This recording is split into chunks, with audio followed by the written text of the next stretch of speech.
Story start होती है अपनी फीमेल लीड रोजा को देखते हैं। एक लड़के के साथ बिल्डिंग के सबसे ऊपर खड़ी हुई थी। वो उस लड़के से कहती है कि मैं तुम्हें पिछले 2 साल से पसंद करती हूँ। वो लड़का कहता है कि मुझे माफ करना, लेकिन तुम हो कौन? ये सुनने के बाद तो रोजा के दिल के टुकड़े हो जाते हैं। वो सोचने लगती है कि मेरे 2 साल का प्यार एक पल में खत्म हो गया। वो लड़का जाते हुए कहता है माफ करना, लेकिन मैं पहले जा रहा हूँ। 18 साल की रोजा, जिसका दिल टूटा हुआ था, वो रोने लगती है। कहती है कि मुझे लगा था कि अपनी फीलिंग्स को बता देना ठीक रहेगा, लेकिन मैंने इस बात की उम्मीद नहीं करी थी कि वो तो मुझे जानता भी नहीं होगा। मुझे बहुत एम्बैरेसमेंट हो रही है। मैं चाहती हूँ कि सब कुछ तबाह हो जाए। किसी को देखते हैं जो उसी बिल्डिंग के ऊपर बॉम्ब लगाकर चला गया था। फिर रोजा को अचानक से एक बहुत बड़े धमाके की आवाज आती है। वो बिल्डिंग अगले ही पल में पूरी कोलैप्स हो जाती है और वो नीचे गिरने लगती है। रोजा रोते हुए कहती है प्लीज मुझे कोई बचा लो, मैं वो बात दिल से नहीं कह रही थी। लड़के को देखते हैं जो देखता है कि एक लड़की ऊपर बिल्डिंग से नीचे गिर रही है। वो जल्दी से वहां से जाने लगता है और रोजा गिरते हुए सोच रही थी, क्या मैं मरने वाली हूँ? क्या इस तरह से मेरा अंत होने वाला है? वो भी जब मुझे रिजेक्ट कर दिया गया। तभी वो देखती है कि उसे किसी ने आकर बचा लिया था। कोई और नहीं बल्कि अपना मेल लीड दौरियांग था, जो कि उन पत्थरों को भी रोक लेता है। रोजा उसको थैंक्स कहती है। दौरियांग कहता है कोई बात नहीं, तुम्हें कहीं चोट तो नहीं लगी? फिर उसे कोई आवाज लगाता है और वो वहां से चला जाता है। एक ऑफिसर कहती है वो सारे क्रिमिनल्स एली की तरफ गए हैं, जाकर उनको पकड़ लो। और मैंने तुमसे कहा था ना कि ड्यूटी के वक्त अपने यूनिफॉर्म को पहने रहा करो। फिर रोजा को देखते हैं जो ब्लश कर रही थी। 18 साल की रोजा को फिर से प्यार हो गया था। फिर नेक्स्ट सीन सीधा 2 साल बाद का देखते हैं। एक लड़की को देखते हैं जिसका नाम सई था। वो इस वक्त लाइव स्ट्रीम कर रही थी और अपने व्यूवर्स से कहती है काफी समय बाद मैं इस तरह से ब्रॉडकास्ट कर रही हूँ। मेरे mid terms exam finally over हो चुके हैं। एक व्यूअर कहता है सई तुम्हें अपनी वॉच पहननी चाहिए। सई कहती है अरे हाँ, मुझे ऑलमोस्ट डांट पड़ी गई थी। व्यूअर कहता है कि मैं पहली बार तुम्हारा ब्रॉडकास्ट देख रहा हूँ, क्या ये वॉच इम्पोर्टेंट है? कहती है मेरे जैसे स्पेशल पुलिस ऑफिसर को ये वॉच पहनना जरूरी है। एक रूल है, यहाँ तक कि नहाते हुए भी तुम्हें इस वॉच को पहनना है। हमें पता चलता है कि हम उस वक्त अपनी पावर को यूज कर सकते हैं या नहीं। हमारे स्पेशल एबिलिटी हेडक्वार्टर्स के चेयरमैन ने कहा था कि तुम्हारे ग्रैंडफादर ने तुम्हें नहीं बताया कि तुम्हें अपनी एबिलिटी का यूज नहीं करना है, और उन्होंने कहा था कि स्पेशल एबिलिटीज को वेपन्स की तरह भी ट्रीट करा जा सकता है। रूल है कि तुम्हें ड्यूटी के दौरान ही सिर्फ इसका इस्तेमाल करना है। सारे लोगों ने ये देखा होगा, मतलब अगर ये वॉच बचती है यानी कि आसपास कोई इंसिडेंट हुआ है, लेकिन तभी उसकी वॉच बचती है और उसे वहां से जाना पड़ता है। फिर नेक्स्ट सीन में बहुत सारे लोगों को देखते हैं जो ऊपर देखकर वीडियो बना रहे थे। बिल्डिंग के ऊपर कोई खड़ा हुआ था। वो एक क्रिमिनल था जो दूसरे लड़के को पकड़ा था और कह रहा था कि कोई भी यहाँ पर नहीं आना, अगर आए तो मैं इसको मार दूंगा। ऑफिसर कहती है कि अगर तुम अपनी सजा को नहीं बढ़ाना चाहते हो तो जल्द से जल्द नीचे आ जाओ। और वो इरिटेट होते हुए कह रही थी यार अभी तक वो लोग यहाँ पर क्यों नहीं आए? लेकिन तभी वहां पर सेई आ जाती है। सब हैरानी से उसको देखने लगते हैं और सेई कहती है मैं तुम लोगों को बाद में ऑटोग्राफ देती हूँ। ऑफिसर कहती है सेई मैंने तुमसे कहा था ना कि आज लाइव मत आना और आज तैयार रहना। कहती है लेकिन मैं तो टैक्सी लेकर जल्द से जल्द यहाँ पर आ गई। ऑफिसर कहती है कि चुंगी भी अभी तक यहाँ पर नहीं आएगी या तुम भी ये सब करने वाली हो? सेई कहती है और उन ट्विंस के बारे में क्या वो भी नहीं आए? ऑफिसर कहती है कि उन्होंने कहा है कि वो लोग अभी एग्जाम्स में है। बताया जाता है ये है सेई, स्पेशल पुलिस ऑफिसर, और इसकी एबिलिटी है क्लेयरवोयंट। वो फ्यूचर इवेंट्स को प्रेडिक्ट कर सकती है। सर से कहती है कि वो दोनों साथ में नीचे गिर जाएंगे। सर हैरान होकर कहती है क्या, लेकिन कब? और सेई गिनती गिनना शुरू करती है 9, 8, 7। सर जल्दी से ऊपर जाते हुए कहती है तुमने मुझे बहुत जल्दी बता दिया। हमें पता चलता है कि इसका नाम सियोन है। इसकी एबिलिटी है फ्लूइडाइजेशन, यानी वो एयर या फिर लिक्विड की तरह बिहेव कर सकती है। खतरनाक एक्सप्रेशन के साथ ऊपर आ रही थी और क्रिमिनल लड़ते हुए कहता है मेरे करीब मत आना। अभी उसका पैर फिसल जाता है और वो क्रिमिनल वो लड़का दोनों लोग नीचे गिरने लगते हैं। सियोन कहती है अरे यार लगता है अब हम गए, लेकिन अगले ही पल वहां पर दौरियांग आता है और उन दोनों को हवा में रोक लेता है। सियोन खिड़की पर रुक जाती है और दौरियांग उससे कहता है हेलो नूना।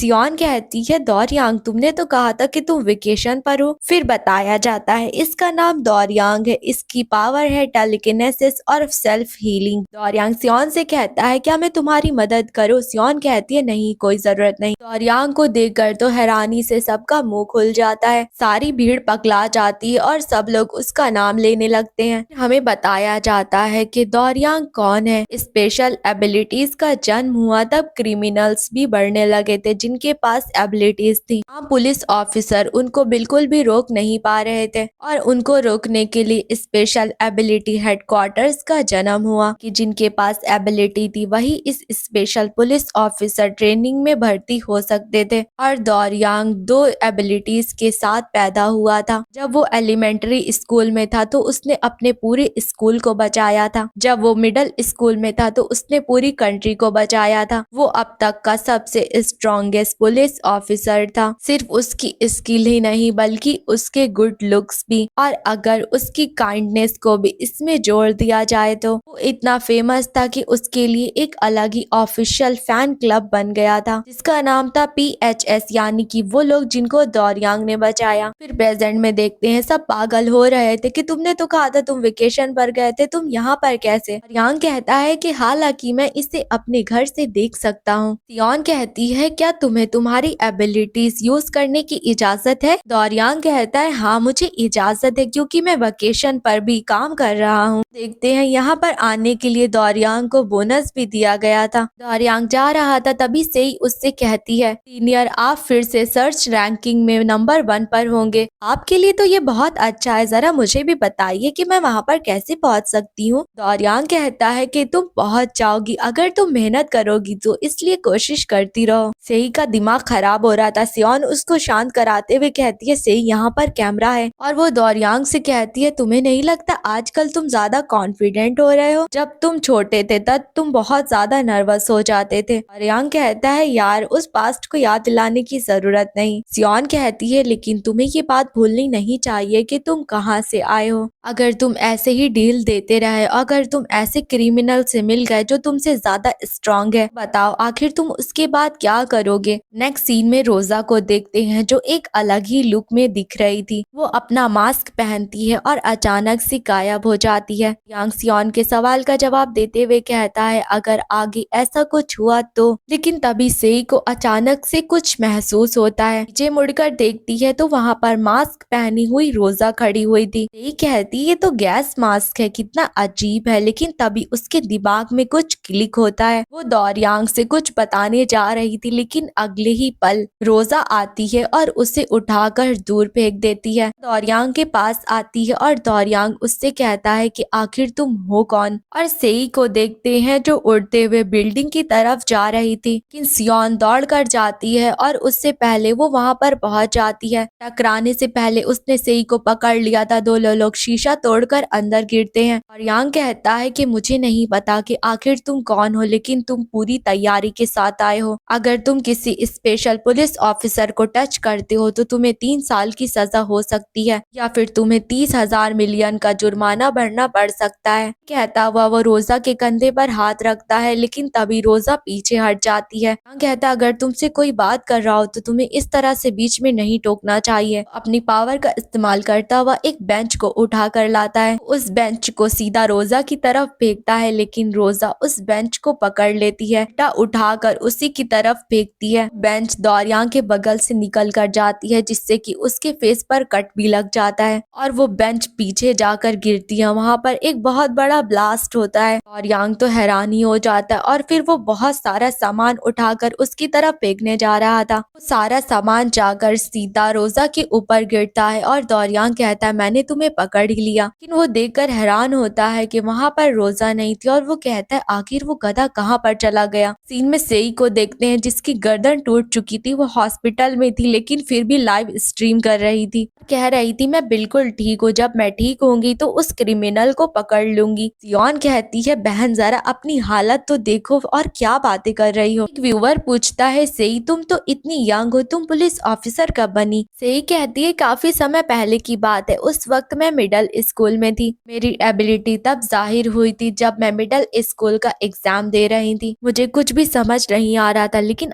अचानक से मुझे कुछ दिखाई दिया। वो मेरा फ्यूचर था जिसमें मुझे बहुत ज्यादा डांट पड़ रही थी। उस वक्त पहली बार मैंने अपनी एबिलिटी का यूज करा था। मेरे टीचर मुझे मारते उससे पहले ही मैं खुद को बचा ले रही थी, लेकिन उसके बाद मुझे फिर से डांट पड़ी और मुझे सजा मिली। वो ये सब कुछ बता ही रही थी, तभी वहाँ पर दौरियांग आता है और कहता है सही क्या तुम ठीक हो, क्या तुम लाइव ब्रॉडकास्टिंग कर रही हो। फिर सही सोचती है कि दौरियांग सीनियर अपने पावर के साथ पैदा हुए थे। जांगसियान सीनियर मिडिल स्कूल में उनको उनकी पावर मिली थी और ट्विंस की पावर उनके किंडरगार्टन में अवेकन हुई थी। हर इंसान की पावर अवेकन होने का वक्त अलग अलग होता है। किसी किसी की पावर बहुत आगे जाकर अवेकन होती है। फिर रोजा को देखते हैं जो एक बिल्डिंग पर बैठी हुई थी। उसी बात को याद करती है जब दौरियांग ने उसके कंधे को टच करा था। वो ब्लश करते हुए सोचती है उसने मुझे टच करा। 2 साल पहले का टाइम देखते हैं जब इस प्यार की शुरुआत हुई। वो वक्त जब दौरियांग ने रोजा की जान बचाई थी कि सबकी तरह रोजा भी उस फैन क्लब की मेंबर बन गई थी। वो कहती है तो इस तरह के स्पेशल पुलिस ऑफिसर होते हैं और इसका सोशल मीडिया अकाउंट भी है। इसकी पिक्चर में तो ये बहुत हैंडसम लग रहा है, मैं इसे सेव कर लेती हूँ। बताया जाता है दौरियांग की ज्यादातर कमेंडेशन सेरेमनी बाहरी होती थी और इन सब के रीजंस एक ही थे, वो थे हान दौरियांग के फैंस। और पार्क रोजा भी उन्हीं फैंस के बीच में कहीं पर थी। रोजा सोचती है कि मैं उसे देख नहीं पा रही, मेरी भी दौरियांग के साथ एक स्पेशल याद है। उसने मेरी जान बचाई थी, लेकिन अचानक से रोजा को क्लिक हुआ वहाँ पर जितने भी लोग हैं सबकी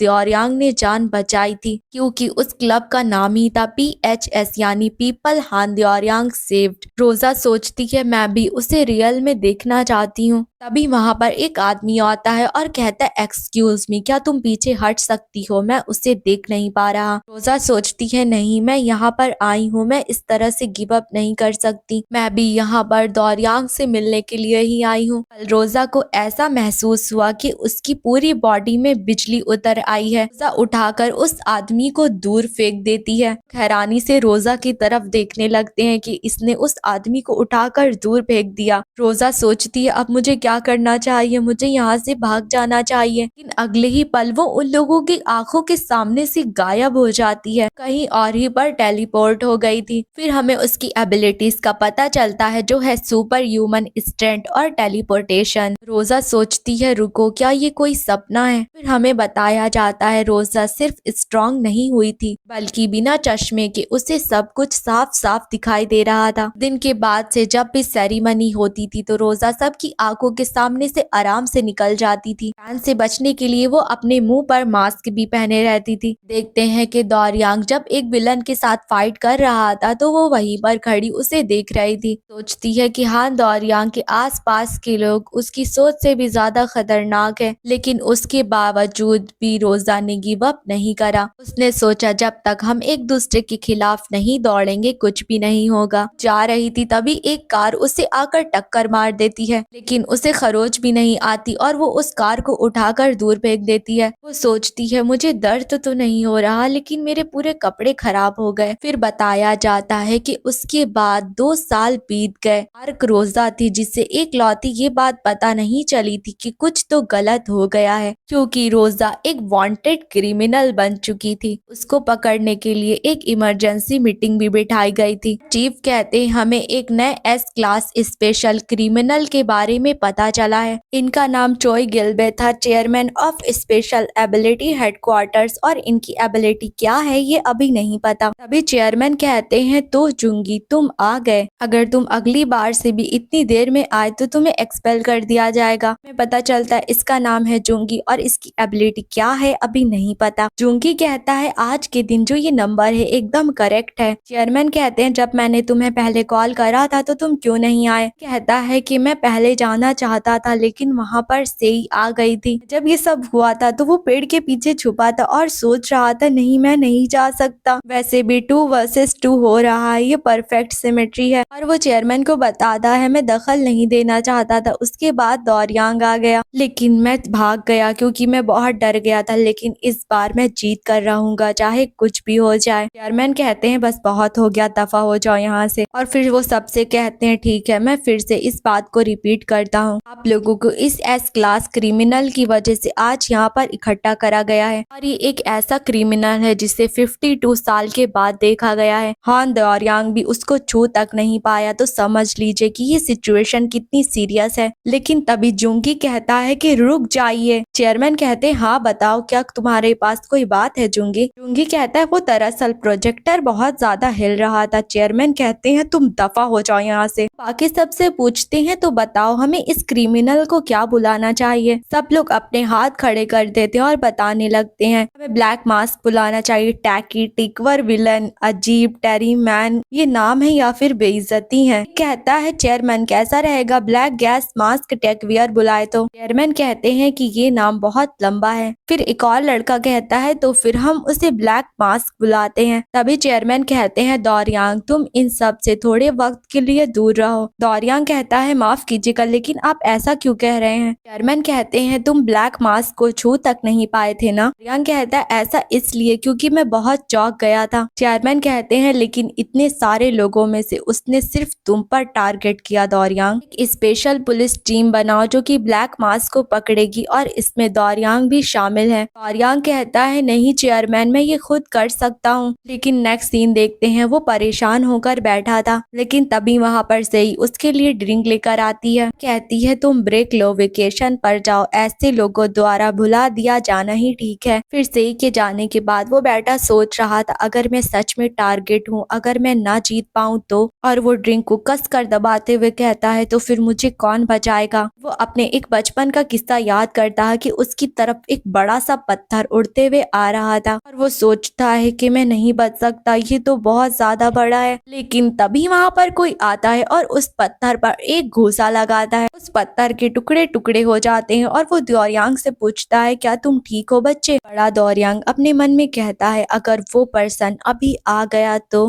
तभी उसकी वॉच बजने लगती है। वो अपनी शर्ट पहनता और सोचता है मुझे कमजोर नहीं पड़ना है क्योंकि मैं दौरियांग हूँ, मुझे सब लोगों को बचाना है। दूसरी तरफ रोजा का घर देखते हैं। बाहर बहुत बारिश हो रही थी। बैठी दौरियांग के लिए लेटर लिख रही थी और बहुत प्यार दिखा रही थी। उसे न्यूज की आवाज आने लगती है। वो जाकर देखती है। उसमें बताया जा रहा था कि कुछ एबिलिटीज वाले चोर बैंक के अंदर चोरी करने के लिए घुस आए। दूसरी तरफ उन्हीं बैंक के चोरों को देखते हैं। चोर कहता है तुमने न्यूज नहीं देखी कि अब वो दौरियांग नहीं रहा जो पहले था? दूसरा चोर कहता है लेकिन भाई मुझे फिर भी डर लग रहा है। चोर कहता है मेरे पास छोटा एक्सप्लोजन करने की पावर है लेकिन बड़ी ढांसू पावर है, ऐसे में हम साथ मिलकर कुछ भी कर सकते हैं। दूसरा चोर कहता है लेकिन फिर भी मेरा दिल भारी फील हो रहा है। पहला चोर कहता है अरे यार तू बस डर रहा है, वो दौरियांग हमारा कुछ नहीं बिगाड़ पाएगा। लेकिन तभी उनके पीछे कोई आता है। वो दौरियांग था जो कहता है कि तुम कमजोर किसे कह रहे हो? वो चोर बहुत डर जाता है और दौरियांग पर हमला करता है, लेकिन दौरियांग को तो कुछ भी नहीं होता। दौरियांग कहता है क्या बस इतना ही? तुम्हें लगता है तुम इतनी कमजोर एबिलिटी के साथ मेरा कुछ बिगाड़ पाओगे? अब तुम लोग बचकर कहीं ना जा सकते, मैं तुम लोगों को पकड़ कर रहूंगा। वो उन चोरों के ऊपर हमला करने लगता है, लेकिन तभी दौरियांग को कोई आवाज लगाता है। वो जूंगी था जो कहता है रुको, क्या तुम इन लोगों को मार डालोगे? देखते हैं दौरियांग हद से ज्यादा हमले करने लगा था। फिर उसे समझ आता है कि वो क्या कर रहा है और वो कहता है मुझे माफ कर दो। इसलिए जूंगी उन लोगों को वहां से पकड़कर कार में ले जाने लगता है और दौरियांग सोच रहा था अगर इन लोगों को मेरी कमजोर साइड दिख गई तो ऐसी छोटी मोटी चीजें मुझे अक्सर परेशान करती रहेंगी, लेकिन चाहे कुछ भी हो जाए मैं अपनी कमजोरी बिल्कुल भी नहीं दिखाऊंगा। लेकिन तभी वहां पर किसी की एंट्री होती है। वो थी अपनी रोजादा ब्लैक मास्क। दौरियांग उसको देखकर सोचता है ब्लैक मास्क, इस बार मैं तुमको पकड़ कर रहूंगा। लेकिन रोजा तो ब्लश कर रही थी और सोच रही थी क्या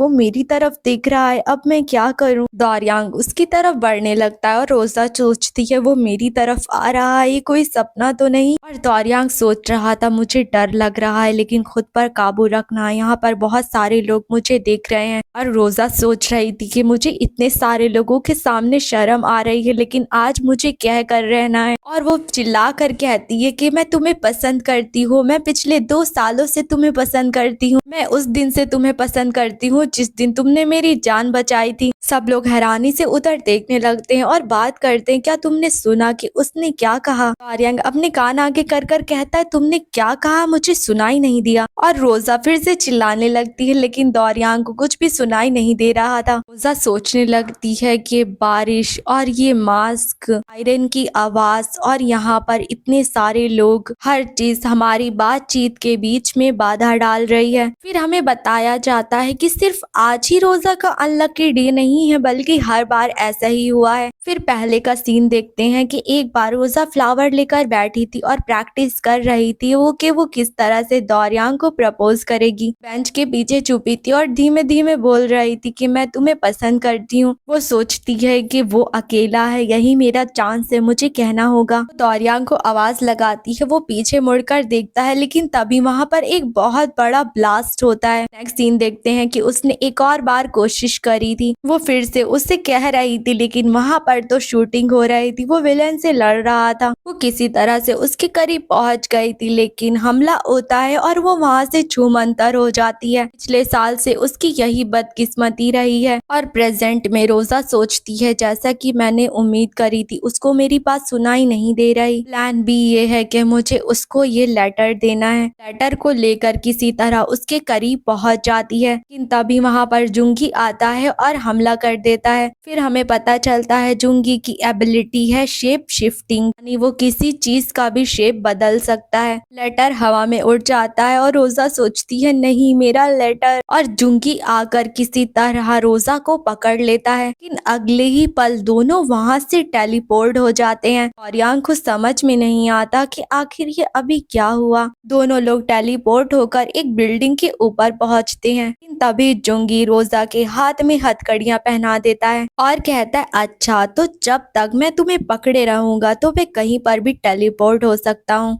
तुम शांत खड़ी रहो, मैं कांटेक्ट कर कर बताता हूँ। लेकिन तभी वो देखता है कि रोजा ने उसकी हथकड़ी तोड़ दी थी। रोजा आराम से उसके हाथ में हथकड़ी का दूसरा टुकड़ा रखती है, उससे माफी मांगती है और वहाँ से चली जाती है। और ये देखकर जुंगी के चेहरे की हवाइयाँ उड़ जाती हैं। दूसरी तरफ दारियांग को देखते हैं, जो उस लेटर को उठाता है और सोचता है कि ये वो लेटर है जो ब्लैक मास्क मुझे देने की कोशिश कर रहा था, लेकिन आखिर उसने इस लेटर में लिखा क्या होगा। लेकिन तभी वहाँ पर जुंगी आता है और कहता है, नहीं उसे इसी वक्त जला दो। यहाँ कहता है, जुंगी क्या तुम ठीक हो, और उस ब्लैक मास्क का क्या हुआ? जुंगी कहता है कि वो एक आम इंसान नहीं है, मैं उसको पकड़ भी नहीं पाया। उस हथकड़ी के दूसरे टुकड़े को दारियांग को दिखाता है। वो अगले ही पल लेटर को ले लेता है, क्रिमिनल के पास जाकर कहता है, तुम्हारे पास स्पाइसी एबिलिटी है ना, तो जल्दी से इसको जला दो। दारियांग कहता है, रुक जाओ, मैंने अभी तक उसको पढ़ा नहीं है। जुंगी कहता है, इसकी जरूरत नहीं क्योंकि ये खतरनाक हो सकता है। उसने लेटर जला दिया था, लेकिन अगले ही पल दारियांग लेटर को छीन लेता है और सोचता है कि अगर ये सच में खतरनाक है, इसके पास बहुत मौके थे मुझे मारने के, लेकिन उसने मुझे नहीं मारा। लेकिन उसने ऐसा क्यों नहीं करा, मुझे समझ नहीं आ रहा। अपने लेटर बुझाने के बाद भी वो काफी तरह से तो जल ही गया था। और दारियांग सोचता है, क्या वो सच में मुझसे बात करने की कोशिश कर रहा था। देखते हैं कि आखिर रोजा ने लेटर में लिखा क्या था। लिखा था, हेलो दारियांग, वो जिसकी मैं रिस्पेक्ट करती हूँ, क्या नाम है पार्क रोजा, जिसकी तुमने जान बचाई थी। अगर उस वक्त तुमने मुझे बचाया ना होता तो मैं बिल्डिंग से गिरकर मर चुकी होती। मैं इस जिंदगी को अच्छे से जीऊंगी जिसको तुमने बचाया था। तुम्हारी एक बहुत बड़ी फैन हूँ पार्क रोजा। और देखते हैं उन लोगों ने टुकड़ों को सीधे कर कर रखा था। जलने की वजह से लेटर में ये लिख कर बन गया था कि हाँ दारियांग, मुझे ढूंढ निकालो, उसके बाद मर जाओ, तब तक अपनी जिंदगी को संजो कर रखना। दूसरी तरफ रोजा को देखते हैं, जो कह रही थी क्या उसने उस लेटर को पढ़ा होगा। दूसरी तरफ देखते हैं कि लेटर पढ़ने के बाद दारियांग तो सदमे में था और सब लोग उसको सिंपैथी दिखाने लगते हैं। दूसरी तरफ देखते हैं कि न्यूज पर चल रहा था, ब्लैक मास्क ने हान दारियांग के खिलाफ वॉर की घोषणा कर दी है। आखिर क्यों? हान दारियांग ने एक लंबी छुट्टी ले ली है। ओल्ड पर्सन को देखते हैं, वो न्यूज को देखते हुए कह रहे थे कि ये ब्लैक मास्क कौन है।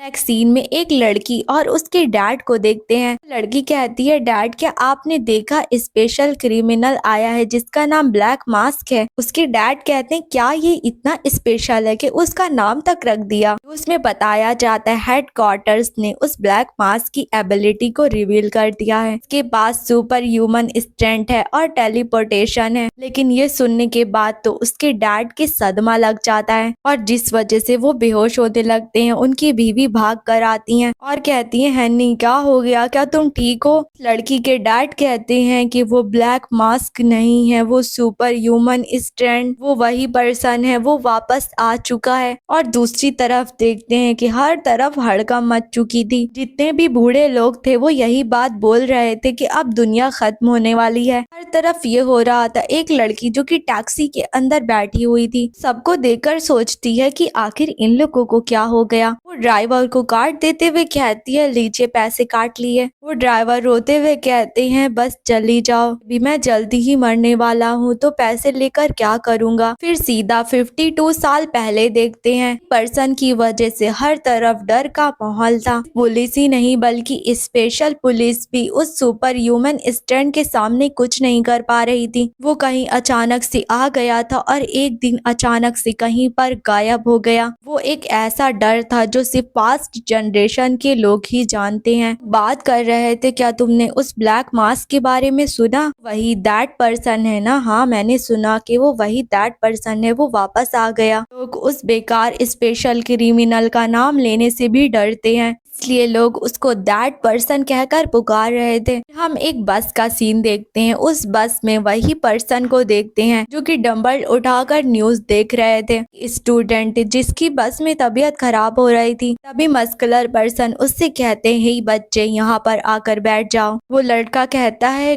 क्या आप मुझसे कह रहे हैं? वो मस्कुलर पर्सन कहते हैं मैंने कहा जल्दी आकर बैठ जाओ। उस लड़के की तो हालत टाइट हो जाती है, वो चुपचाप जाकर बैठ जाता है। तभी बस में दो लड़के बात करने लगते हैं। वो ब्लैक मास्क वही पर्सन है ना? दूसरा लड़का कहता है कि तुम किस पर्सन की बात कर रहे हो? पहला लड़का कहता है अरे तुमने यूट्यूब वीडियो नहीं देखी? जाहिर सी बात है कि वो पर्सन है यू डाई। इसका मतलब कि जो भी उसको पकड़ेगा वो मर जाएगा। ये नाम सुनने के बाद सारे बूढ़े लोगों की हालत खराब होने लगती है। बस भी हिलने लगती है। उस लड़के का बैलेंस बिगड़ जाता है। गलती से उस मस्कुलर मैन की टोपी को पकड़ लेता है। बेचारे के बहुत बुरी तरह से पसीने छूटने लगते हैं। वो मस्कुलर मैन कहते हैं क्या तुमने अच्छे से नहीं सीखा कि हैंडल को टाइट से पकड़ते हैं? दूसरा लड़का पहले लड़के से कहता है भाई अब तू मरा। इस वजह से वो पहला लड़का बहुत तेज चिल्लाने लगता है और मस्कुलर मैन से कहता है कि मुझे माफ कर दीजिए, अगली बार मैं ध्यान रखूंगा। मस्कुलर मैन कहते हैं चिल्लाने की जरूरत नहीं, तुम्हें मार कर मुझे क्या मिलेगा। वो अलार्म दबाकर कहते हैं कि मिस्टर ड्राइवर मैं यहीं पर उतरना चाहती हूँ। और वो सोचने लगते हैं सही बात 52 साल पहले की बात है। एक ऐसा क्रिमिनल था जिसने सबके अंदर डर बिठा दिया था और उसका नाम था यू डाई यानी कि तुम मरोगे। और वो कोई और नहीं बल्कि यही थी। इनका नाम था डायना और इनकी पावर है सुपर वुमेन यानी कि शॉकिंग बात जो कि मैन दिख रही थी वो कोई और नहीं बल्कि वुमेन थी। वो सोचने लगती हैं ब्लैक मास्क, कल से उसी के बारे में न्यूज आ रही है। फिर हमें बताया जाता है एक बेकार विलन जो कि एक दिन अचानक से कहीं पर गायब हो गया था। वो इस तरह की जिंदगी जीने लगी थी आम लोगों के बीच में। लेकिन एक और फैक्ट है जिसके बारे में किसी को भी नहीं पता। घर वापस आ जाती हैं तभी वहाँ पर रोजा आती है और कहती ग्रैंड मदर आप वापस आ गई। और हमें बताया जाता है कि डायना की एक प्यारी पोती है जो उसकी आंखों का तारा है। डायना 79 साल की है, लेजेंडरी क्रिमिनल रोजा की सगी ग्रैंड मदर। वो रोजा से कहती हैं रोजा बाहर बहुत कुछ अजीब चल रहा है, अगर तुम्हें कहीं पर भी जाना हो तो तुम मुझे बता देना। रुको आखिर तुम कहाँ जा रही हो? रोजा कहती है कहीं नहीं, मैं तो बस स्कूल जा रही हूँ। डायना चिल्लाकर कहती है लेकिन जाने से पहले कुछ खा लो। लेकिन रोजा कहती है मैं जा रही हूँ, बहुत देर हो गई है। और उसके जाने के बाद डायना कहती है इसीलिए वो बड़ी नहीं हो रही। गॉश आखिरकार उसका कमरा तो देखो। वो कमरे की सफाई कर रही थी तभी उनकी नजर रोजा के सूट पर पड़ती है। वो सोचती हैं कि ये क्या है, रुको ये तो ब्लैक मास्क है। और डायना को रोजा की इस आइडेंटिटी के बारे में पता चल गया था। लेकिन वो खुश होती हैं और कहती हैं कि अब वो बड़ी हो गई है। लेकिन ये कोई ऐसी बात नहीं है जिसके बारे में खुश होना चाहिए। मुझे उस गधे गिल्बे को ढूंढने की जरूरत है। दूसरी तरफ स्पेशल हेडक्वार्टर्स में गिल्बे को देखते हैं जिन्हें तो इस बारे में कुछ भी नहीं पता। सीन में स्कूल देखते हैं जहाँ पर सब हैरानी से किसी को देख रहे थे क्योंकि वहाँ पर कोई और नहीं बल्कि दौरियांग आया था। वो लोग कहते हैं क्या दौरियांग हमारे स्कूल का स्टूडेंट है? क्या उसने इसलिए छुट्टी ले ली क्योंकि वो ब्लैक मास से भाग रहा है? फिर देखते हैं यहाँ पर आने से पहले क्या हुआ था। दौरियांग चेयरमैन के पास गया था। चेयरमैन कहते हैं कि तुम अपनी छुट्टी के बीच में क्या करने वाले हो? कम से कम तुम्हें अपने स्कूल तो जाना ही चाहिए। ग्रेजुएट होने से पहले मैं चाहता हूँ कि तुम अपनी स्कूल लाइफ को एक्सपीरियंस करो। दौरियांग कहता है ठीक है, मैं समझ गया सर। प्रेजेंट में देखते हैं सब लोग हैरानी के साथ दौरियांग को देख रहे थे, लेकिन वहीं पर रोजा को देखते हैं जो दौरियांग को अपने स्कूल में देखकर बहुत हैरान हो जाती है। चेयरमैन को देखते हैं जो कि चिरपी के साथ खेल रहे थे। तभी चिरपी वहां से उड़कर चली जाती है। फिर वो अपने सामने सीरियस होकर देखने लगते हैं क्योंकि वहां पर डायना खड़ी हुई थी जो उनसे कहती है काफी समय बाद मिले गिल्बे। गिल्बे कहते हैं तो अभी तक तुम जिंदा हो? और डायना कहती है तुम भी पहले की तरह अभी तक बेवकूफ हो। गिल्बे कहते हैं कि हालांकि तुम बूढ़ी हो चुकी हो लेकिन फिर भी तुम अभी तक प्रीटी हो। डायना कहती है कि बकवास करना बंद करो, मैं सीधा मुद्दे की बात करती हूँ। ब्लैक मास्क का पीछा करना बंद कर दो। चेयरमैन को समझ में नहीं आता। वो कहते हैं आखिर तुम ये अचानक से क्या कह रही हो? डायना कहती है क्योंकि ब्लैक मास्क मेरी बेटी है। सुनने के बाद तो चेयरमैन के होश उड़ जाते हैं। दूसरी तरफ रोजा को देखते हैं जो दौरियांग को अपने स्कूल में देखने के बाद बहुत हैरान थी और सोच रही थी कि आखिर दौरियांग यहाँ पर क्या कर रहा है। एक लड़की कहती है कि तुम स्कूल क्यों आए हो? दूसरा लड़का कहता है जाहिर सी बात है, पढ़ने के लिए आया होगा। हैरान होकर बात करने लगते हैं हमें तो पता ही नहीं था कि ये हमारे स्कूल का स्टूडेंट है। और दौरियांग सोचता है कि यही वजह है कि जिस वजह से मैं शांति से आना चाहता था। अगर लोग यहाँ पर इकट्ठा होते रहेंगे तो मेरे लिए मुश्किलें बढ़ जाएंगी। मुझे जल्दी से यहाँ से जाना होगा। सब लोग बहुत सारे उससे सवाल पूछने लगते हैं। तभी एक धक्का मुक्की में दौरियांग को भी धक्का लग जाता है। उसकी फिंगर हल्की सी किसी के साथ टच हो जाती है जिस वजह से वो लड़का तो ब्लश ही करने लगता है। वो लड़का कहता है तुमने मेरा हाथ पकड़ा है ना? दौरियांग कहता है नहीं, तुम्हें गलत फहमी हुई है। फिर सब लोग भीड़ लगाने लगते हैं कि हमारा भी हाथ पकड़ो। और रोजा भी अपने मन में कहने लगती है प्लीज मेरा भी हाथ पकड़ लो। और वो सोचने लगती है लेकिन वो बहुत मुश्किल में लग रहा है, अभी के लिए यहीं पर खड़ी रहती हूँ तो क्या हाथ पकड़ने के बजाय मैं उसे गले लगा लूं? तभी दौरियांग उसकी तरफ देखने लगता है और रोजा सोचती है क्या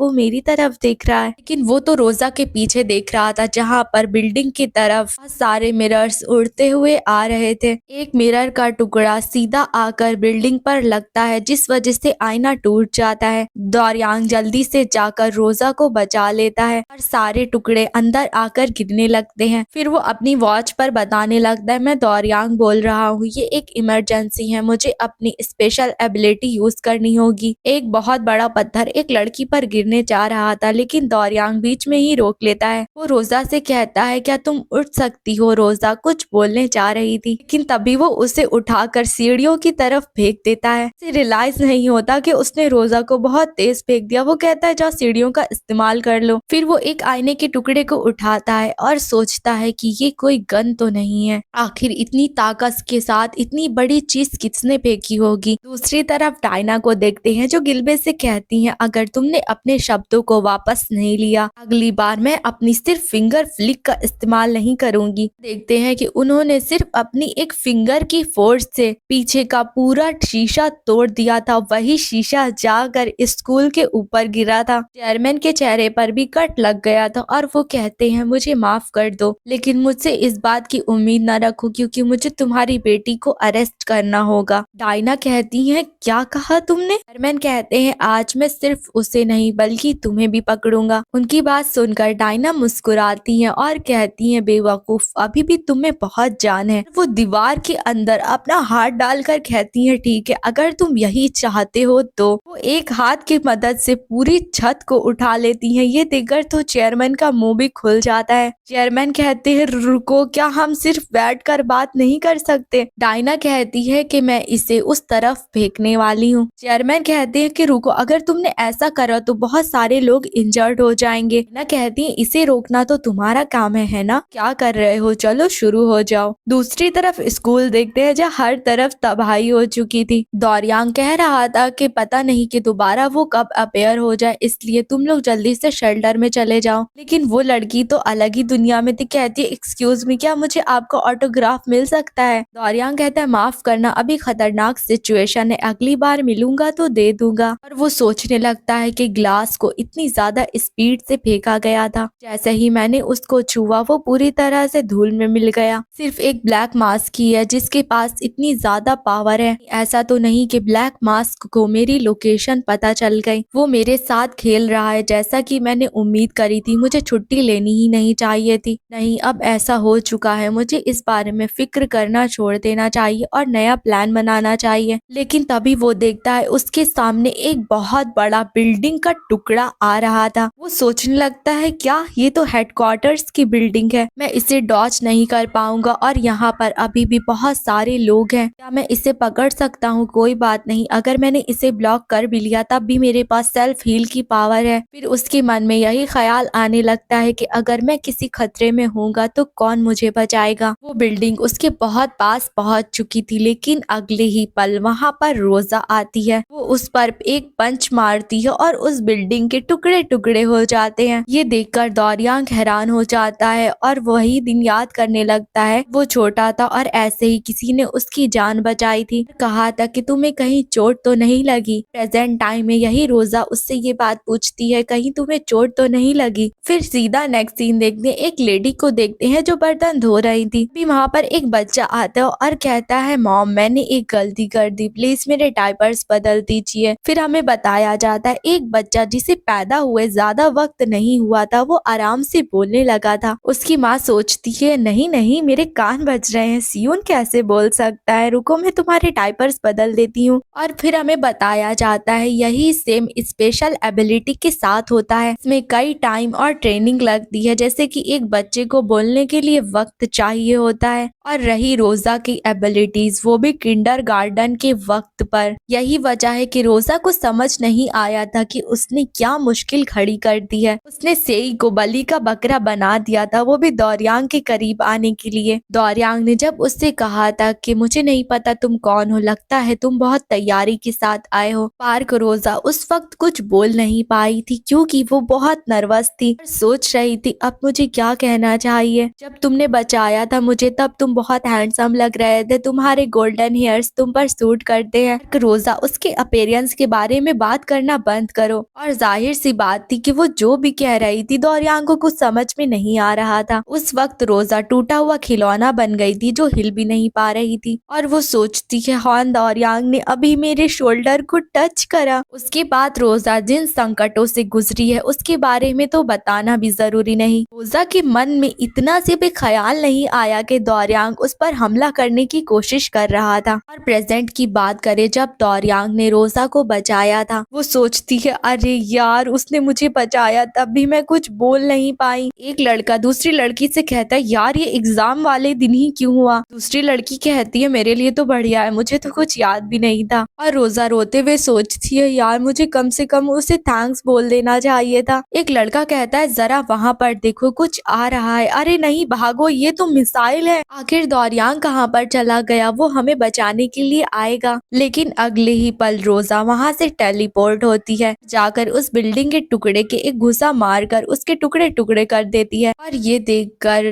दौरियांग उससे पूछता है आखिर कैसे। सब लोग बात करने लगते हैं देखो जरा दौरियांग ने हम लोगों को बचा लिया। तभी दौरियांग रोजा का हाथ पकड़ता है और उसे स्कूल से बाहर ले आता है। दोनों लोग बेंच पर बैठे हुए थे और दौरियांग कहता है मेरे ही जैसा एक एबिलिटी यूजर मेरे स्कूल में है, मुझे तो पता ही नहीं था। और रोजा तो यही सोच रही थी ओ माय गॉड मैं दौरियांग से बात कर रही हूँ। दौरियांग कहता है तुमने कहा था तुम्हारा नाम रोजा है ना, से तुमने कभी स्पेशल पुलिस ज्वाइन करने के बारे में सोचा है। रोजा कहती है वो दरअसल मैं इतनी भी खास नहीं हूँ। दौरियांग कहता है तुमने कहा था कि हम दोनों सेम एज के हैं, आराम से बात करते हैं, घबराने की कोई जरूरत नहीं। वैसे आज जिसने हमारे स्कूल पर अटैक करा था वो ब्लैक मास्क था। रोजा कहती है क्या ब्लैक मास्क, आखिर ये कौन है। दौरियांग कहता है क्या तुम्हें नहीं पता, अरे हाँ न्यूज तो कल ही टेलीकास्ट हुई है। फिर वो उसको पिक्चर दिखाने लगता है। रोजा यही सोच रही थी यार ये कितना पास है। उसको पिक्चर दिखाता है, रोजा के चेहरे की हवाइयां उड़ जाती हैं और वो सोचती सोचती है ये तो मैं हूँ और वो दौरियांग से कहती है तुमने कहा कि ये क्रिमिनल है ना। दौरियांग कहता है हाँ ये एक नया क्रिमिनल है, इसने मुझे एक लेटर भी दिया था। रोजा सोचती है क्या